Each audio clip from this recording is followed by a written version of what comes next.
The support for this industry that we've been able to find and to calculate is looking at about $20 million over the past 5 years, whereas the landed value of the hunt over the past 5 years is only about $9 million. So we're looking at over twice as much in government support trying to keep the hunt alive. This is Defender Radio.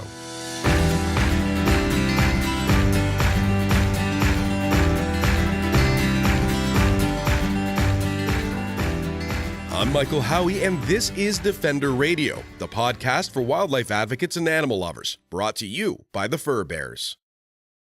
The East Coast seal hunt has started in Canada, and with it, a fierce public relations campaign from two sides, those who support the seal hunt and those who oppose it.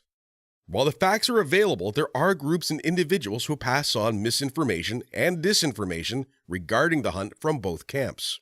That's why when I want answers, I turn to my good friend and Canadian seal hunt expert, Sheryl Fink of the International Fund for Animal Welfare, or IFA.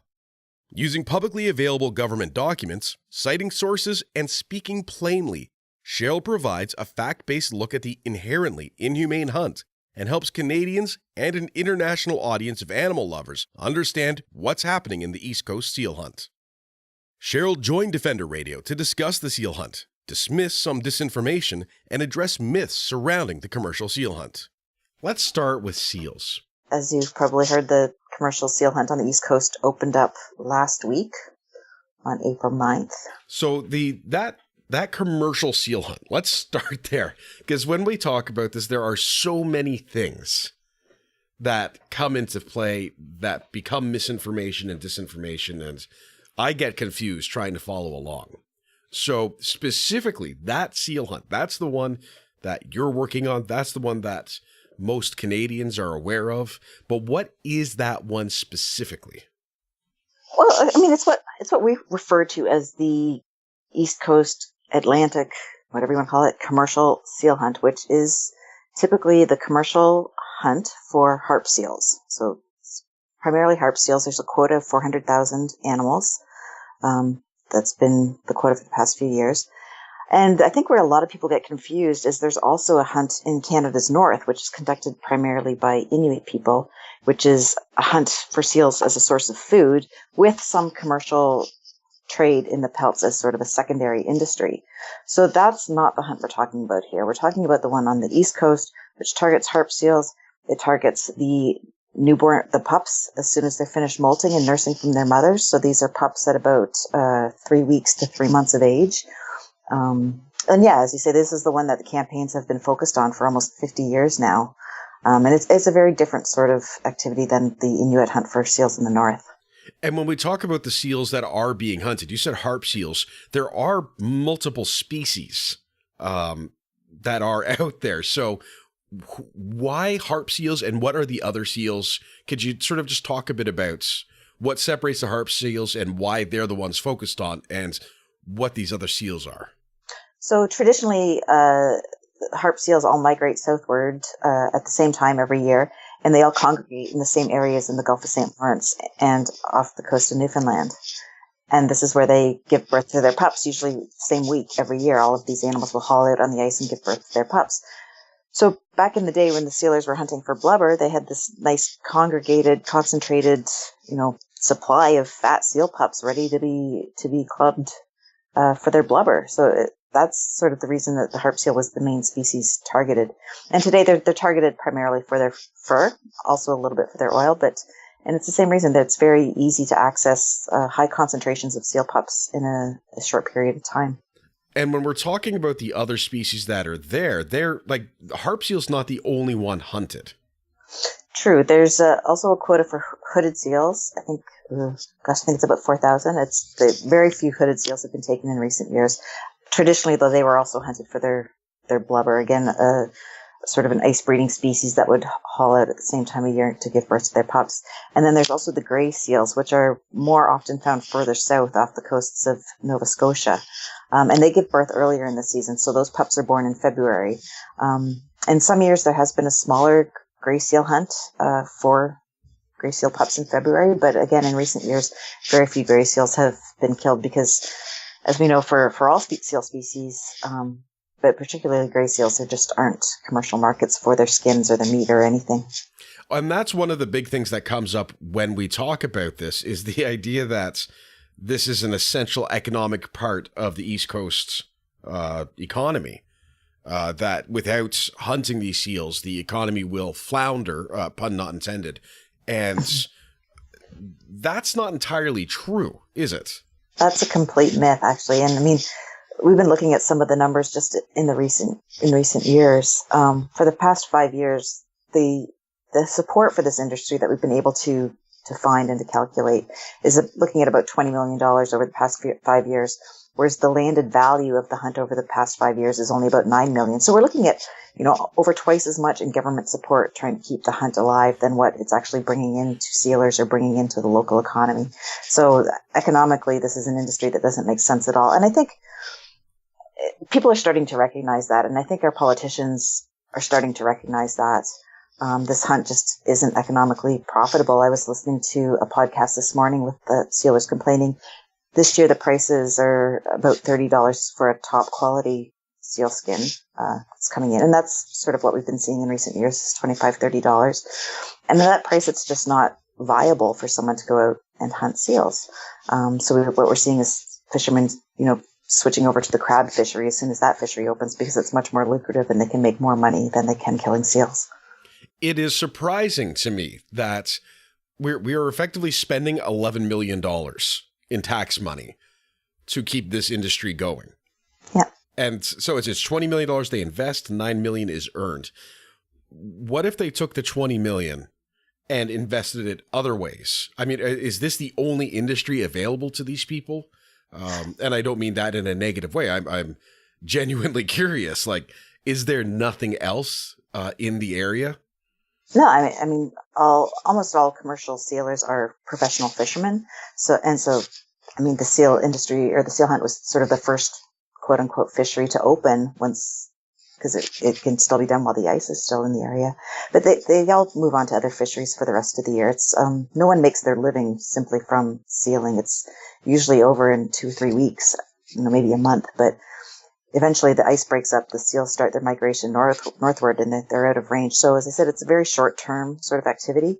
It's very concentrated. It's they call it a competitive fishery because basically the sealers are trying to get as many animals as they can before the ice breaks up and the seals sort of migrate off, or before, in some years they're trying to get it before the quota is reached. Fortunately, we haven't seen anywhere close to the quota being taken in recent years, but it wasn't so long ago that we were reaching the quota and exceeding it, and the government would have to shut down the hunt after a couple of days because hundreds of thousands of seals had been killed in just 2 days. So it's competitive, and I think that's why we see so many problems with it. Is we're not seeing the attention given. We're seeing a lot of lip service to animal welfare and humane killing, but we're not seeing this actually happening in practice on the ice because it is competitive. It's about profit over anything else.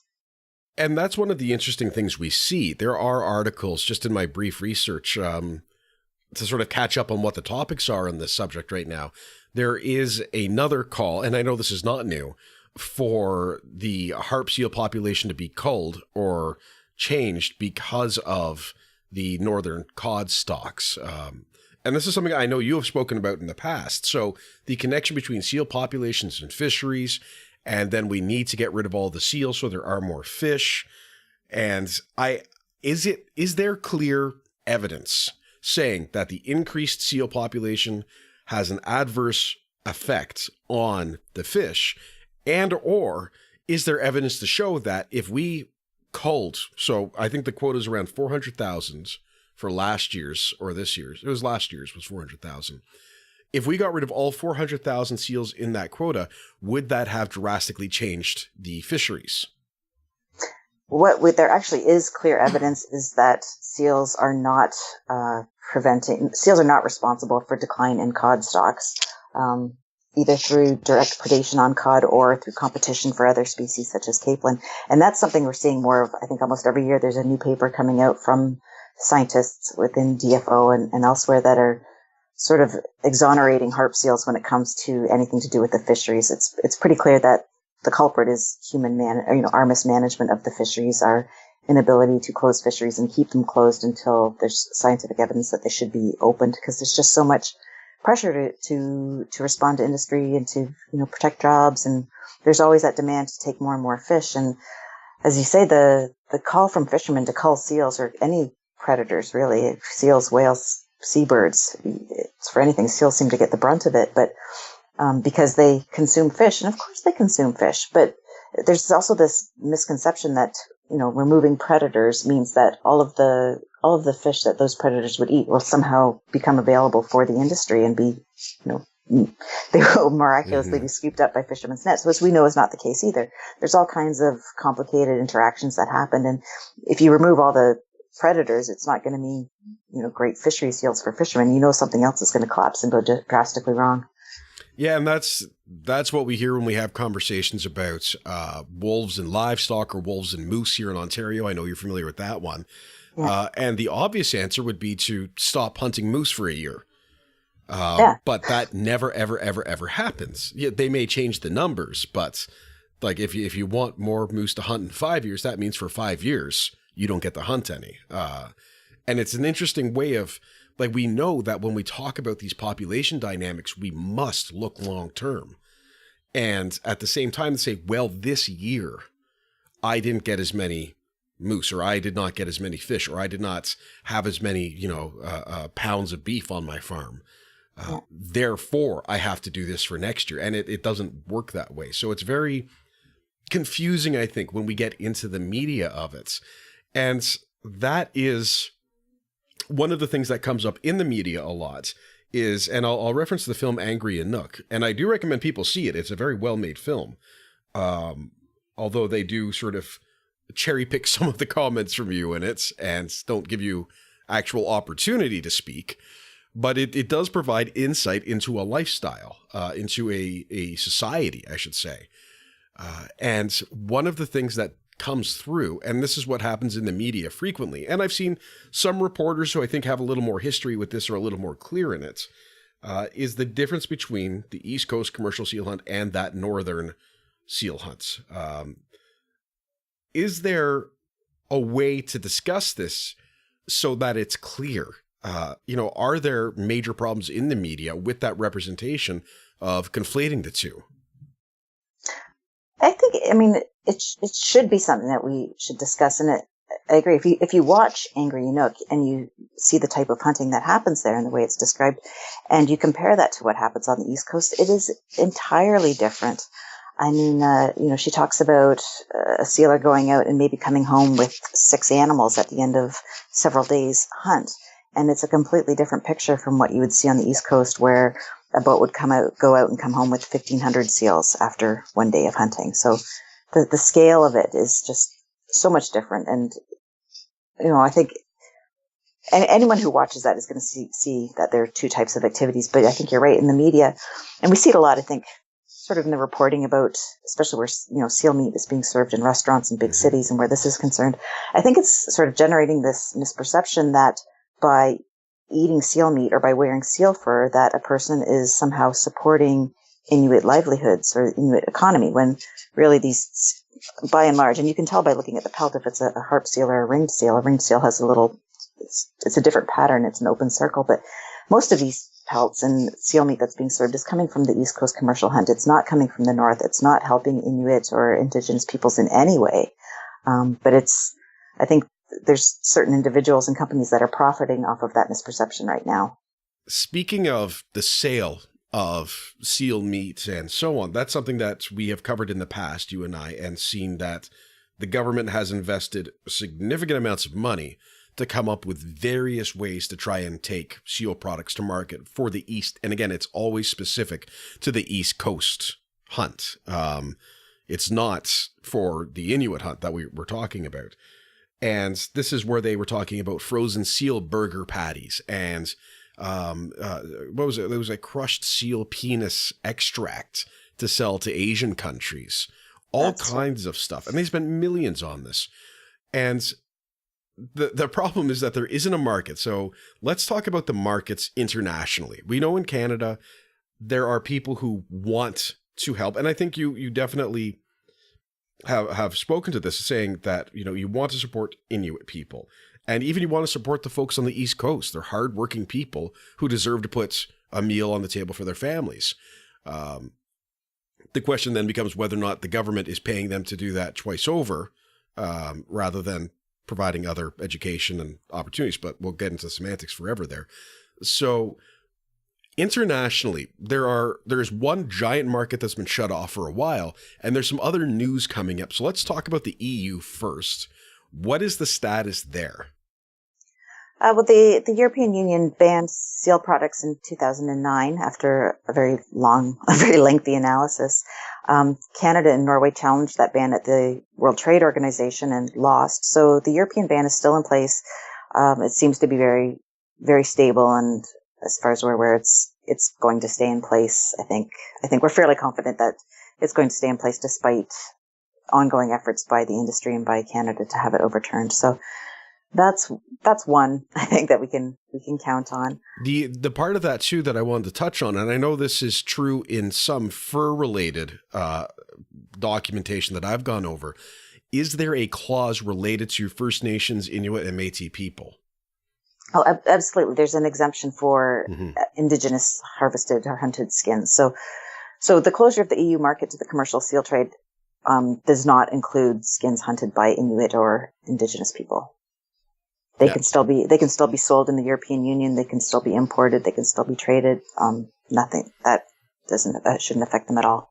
And that's, I think, one of those little details that gets left out in some of the media reports.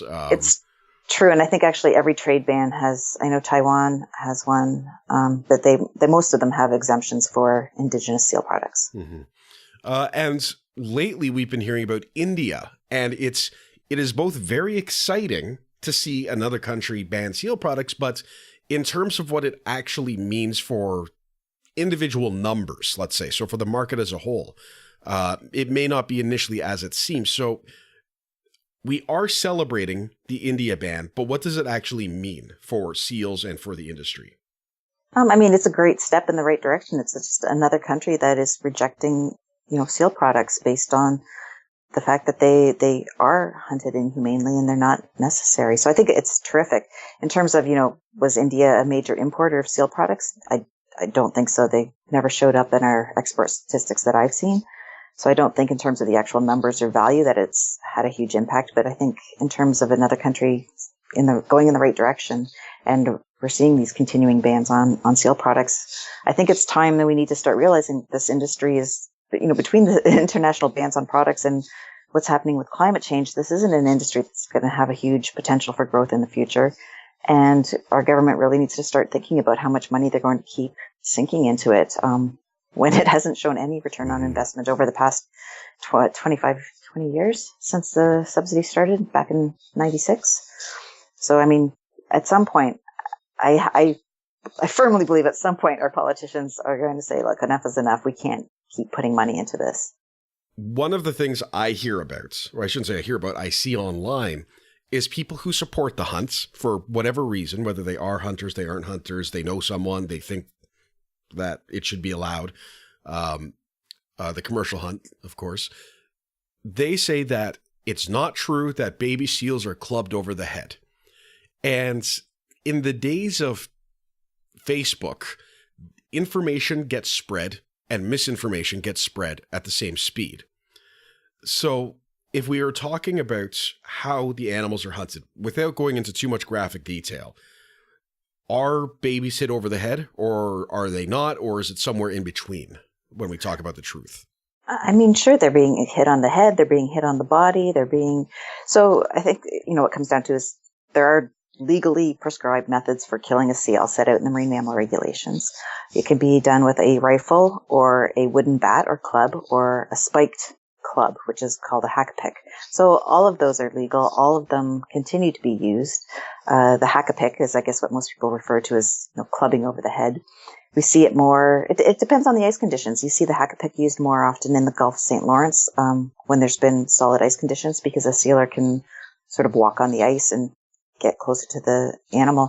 We see the hack-a-pick used on the front, but usually or often, I guess, seals are shot first from the boat, and then a secondary skiff will go around with sealers with a hack-a-pick, and they will go and finish the animal off, so to speak, with the club. But yes, we still club animals, and in terms of people will naggle over what's a baby seal, what's not a baby seal. I mean, the animals that are being killed are 2 to 3 weeks old that start until they're about 3 months old. And considering this is an animal that doesn't start to sexually reproduce until they're 5 or 6 years of age and can live up to 25 or 30 years of age, I think, it's fair enough to still call that animal a baby seal. Yeah. So, but I mean, but people have this idea that a baby seal is a white coat, so it's only a baby for the first 2 weeks of life. Well, we're not hunting the white coats anymore, but we're giving them 1 extra week, which in the grand scheme of things isn't that much of a difference. Basically, they wait until they start to molt their white fur, and then they're fair game for the hunters. So it's the difference between a 3-week seal pup and a 2-week seal pup. The other one that I hear is that the whole animal is used, Sheryl. And I have seen the videos and I have seen the pictures, but again, without graphic detail, is the whole animal used most of the time, all the time, at all? And I think this is one of the really important distinctions between the Inuit hunt in the north and the East Coast commercial seal hunt, is the Inuit do use the whole animal. They eat the meat. They use every part of the animal. On the East Coast, nothing could be further from the truth. The most recent data that we've been able to get from Fisheries and Oceans suggests that some 92% of the meat is being wasted or left on the ice. I know one of the 2 main processors this year says they're not processing meat at all. So there's, as you said earlier, there's not really a market for the meat. There's some domestic local consumption for seal meat in Newfoundland, and I imagine that will always be there. But this isn't something that most people have developed a taste for. Aside from we're seeing it sold in Toronto, Montreal as a sort of I'm not going to say a gourmet. What's the word I'm looking for? So it's like it's a trend. It's a novelty. It's a novelty, that's it. Right? It's like going to the X and eating the deep fried butter stick chocolate bar stuff, right? Like people just eat it so they can say they ate it, or so they can post it on Instagram. It's not something that's most Canadians would eat on a regular basis. It's kind of like kale. Kale is delicious. No, we're not going to do that right now. We'll have that argument later. Okay. And then the pineapple on pizza argument, right? I don't really know why people get so aggressive about that. I mean, kale, though, is like lettuce or spinach that has no flavor and a weird texture. So I think like that's a pretty clear line in the sand. But anyway, Okay. Moving on, because we're professionals. I know. I was not going to talk about massaging the kale because that would just be weird. It makes it more delicious. Okay. Well, we'll do a special bonus episode on Sheryl's tips for eating kale that isn't for disgusting. massaging the kale. Yeah. When we're talking about the size of the economics of this, and I know we already went over some of the economics, but again, to me, we really need to drill this point home. The government has spent roughly $20 million in an industry that brings in around $9 million. So we're operating at a loss tax dollar wise. How many people are actually involved relatively, maybe not just directly, but with a fair bit of sort of easy connection for ancillary industries? Right. I don't know. I mean, we have some figures on the number of active sealers. That's sort of the only number that we have handy, and it's declined dramatically in the past 4 or 5 years. Let me just take a look here. So last year we're looking at 500, 600 sealers in the past 3 or 4 years. So, and that can compare that to 2006, where there were over 5,000 active sealers in Newfoundland. So a pretty huge decline in the number of individuals going out and taking part in the seal hunt. Well, and that works out to about $40,000 of government money per sealer. Yes, if you're doing the math, I did work it out somewhere, and I think it works out to $59 a seal. Yeah, something like that. $57. So we're paying $57 for every seal that's being killed, which has a market value of around $30. Yep. It's disingenuous. It's throwing money at something and hoping that it will just get better when there is no evidence that it will, or that outside of the relatively small community of sealers, people want it to get better. Yeah. And I have to believe after 20 years that even in Ottawa, they need to start to be cluing in that this is not this is not a long-term proposition that's going to win for anyone. Yeah. That money can be better spent in the communities. Money can be better spent helping people. There's no, as we went over, there's no scientific reason. We don't need to reduce seal populations for any ecological purpose. That's an excuse. Okay. So, if we want to put money into these communities and to help people, there's other ways of doing it than paying them to go out and kill seals. We've discussed that there is no real scientific evidence that this is necessary or that it will help the ancillary economies, such as fishing. We've shown that the government has been spending copious amounts of money for negative returns, and that the actual number of people interested in this, both internally and externally, has declined rapidly. But we're still doing it. So what's the best way for people to get involved? If they want to say, hey, I want this to stop. I don't want my tax dollars going to this. I want new opportunities provided for people, new industries to be invested in. How do they go about doing that? I think the best way is still to contact your member of parliament, let them know how you feel about the hunt, let them know how you feel about your tax dollars being used, and just get in touch and make people aware that this is still an issue that Canadians are concerned about. I think that's still going to be the best way. And not buying seal products too. And I think there's sorry not to keep talking, but there is this idea now that consuming seal products is helping Inuit, and that's not the case. And I think we need to make, if you're seeing someone wearing seal fur or something, like, ask them, do you know where that came from, and who do you think is actually benefiting from it? And people are going to be surprised to find that it's not an Inuit hunter who's benefiting. It's actually a large, very wealthy Norwegian company who's getting most of the profits coming from the East Coast seal hunt. So I think we need to do some education and reshaping people's knowledge of the seal hunt and where the money's actually going. To learn more about Sheryl and IFA's work on the commercial seal hunt in Canada, visit IFA, that's IFAW.org. That's it for now, folks. Thanks again for all you do for the animals, and remember to support this show and help keep it going at patreon.com/Defender Radio. Until next time, I'm Michael Howie for Defender Radio, reminding you to stay informed and stay strong.